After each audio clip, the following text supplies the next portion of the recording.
সকাল সকালই বের হয়ে পড়তেছি পাবনায় যাওয়ার জন্য। কাপড় চোপড়ের ব্যাগ গুছাই নিচ্ছি। কাপড় চোপড় ব্যাগ গুছানো শেষ। পরে হ্যান্ড গ্লোভস, ঘড়ি, সেফটির জন্য এগুলো সব কিছু পরে নিলাম।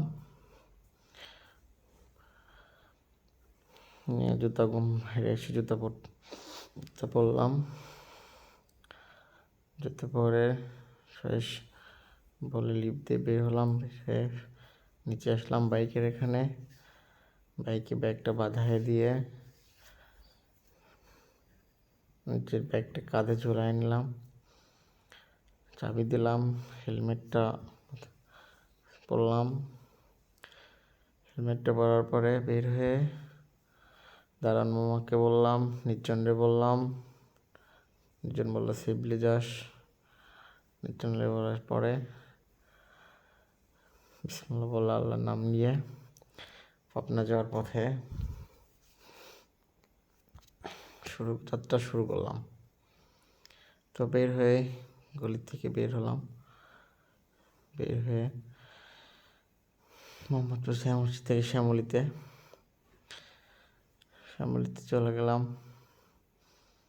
অবশ্য সকাল সকাল বের হয়েছি, যে বৃষ্টির দিন এখন তো অনেক বৃষ্টির দিনে তো বৃষ্টি হয়, তাহলে তো বাইকে যাওয়াতে একদম রিস্ক হয়ে যায়। এই জন্য সকালে বের হলাম, যে ভালো রোদ আছে, কোনো সমস্যা হবে না, চলে যাওয়া যাবে ইজিলি। শ্যামলী পার হয়ে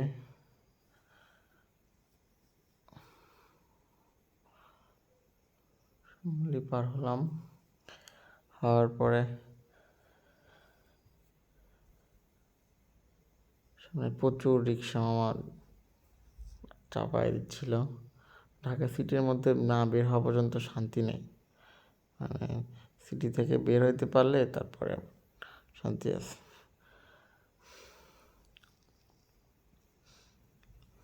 প্রায় একটু শেষ, আর একটু গেলেই সিটি বের হয়ে যাব। সিটির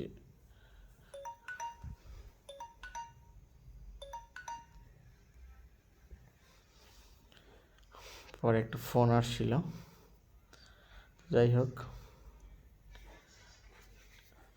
প্রয়োজনে ছিলাম। ও হ্যাঁ, সিটিতে বের হলাম। বের হয়ে এখন শ্যামলী পার হয়ে কল্যাণপুর থেকে এখন যাচ্ছি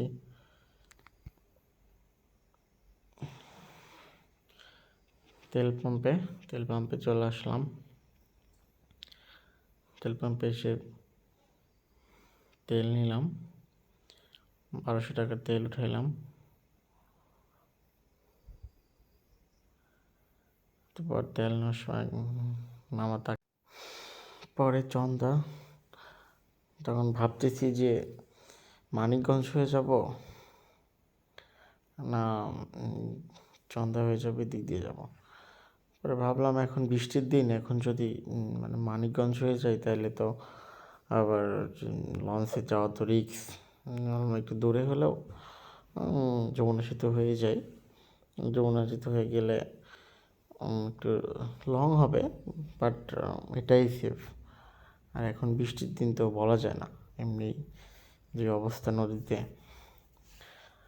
তো মানিকগঞ্জ হয়ে আর যাওয়ার মন টানানোর পরে আর মানিকগঞ্জে না যেয়ে সেতু হয়ে যাওয়ার জন্য প্রস্তুত হলাম। তো তারপর চলে এসেছি প্রায় কালিয়াকৈরের মধ্যে থেকে। এখন এই যে পাবনার সি লাইন যাচ্ছিল ওভারটেক করে, আমি ফার্স্টে আসছিলাম ওভারটেক করে, পরে এক জায়গায় একটু দাঁড়াইছিলাম, রেস্ট নিলাম, তখন আমার এটা বের হয়ে গেল।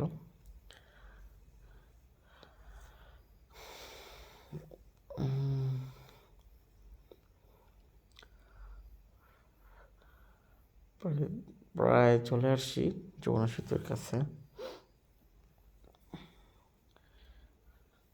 যমুনা সেতুতে যমুনা সেতুতে যাওয়ার আগে এক সেনাবাহিনীর যে ভাই, উনি সেনাবাহিনীর চাকরি করে, আমি এখানে দাঁড়াইছি। উনি ফার্স্টে বলতেছিল যে ভাই কই, সেনাবাহিনী। ঠিক আছে যাবেন, চলেন নিয়ে যাই সিরাজগঞ্জ রোড পর্যন্ত। পরে বলছে না যাবো না। পরে আমি আর ওনাকে নিয়ে নেই, পরে উনি বাসে চলে গেল।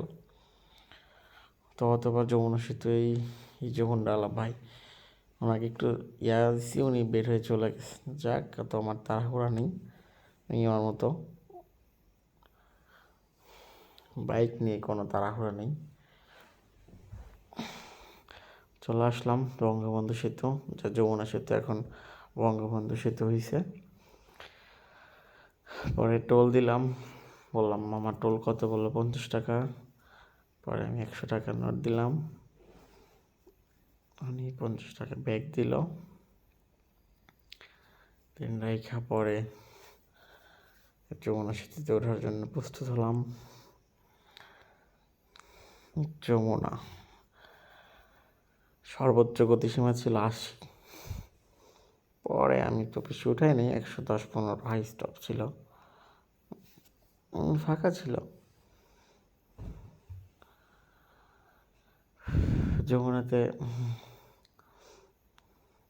তো গাড়ি তো যমুনাতে যাওয়ার সময় আমার একটা একটি পড়ে গেছিলো।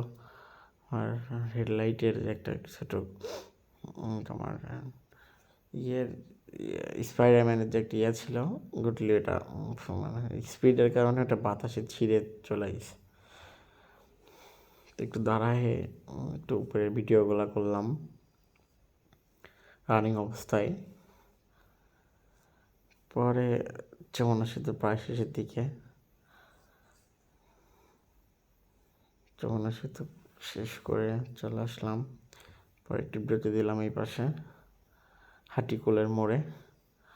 তো হাটিকুলের মোড় থেকে চলে আসলাম আমাদের সেই উত্তরবঙ্গের, যেখান থেকে তেল সাপ্লাই হয় বাঘাবাড়িতে। এটা বাঘাবাড়ি, আর এখান থেকেই সব তেল এখান থেকে সাপ্লাই হয়, পেট্রোল ডিজেল গাড়িগুলা সব এখান থেকেই সাপ্লাই হয়। এখান থেকে পেট্রোল ডিজেলের গাড়ি এখানে অনেক থাকে বাঘাবাড়িতে। বাঘাবাড়ি হয়ে অনেক বড় পিটিসি বাঘাবাড়ি।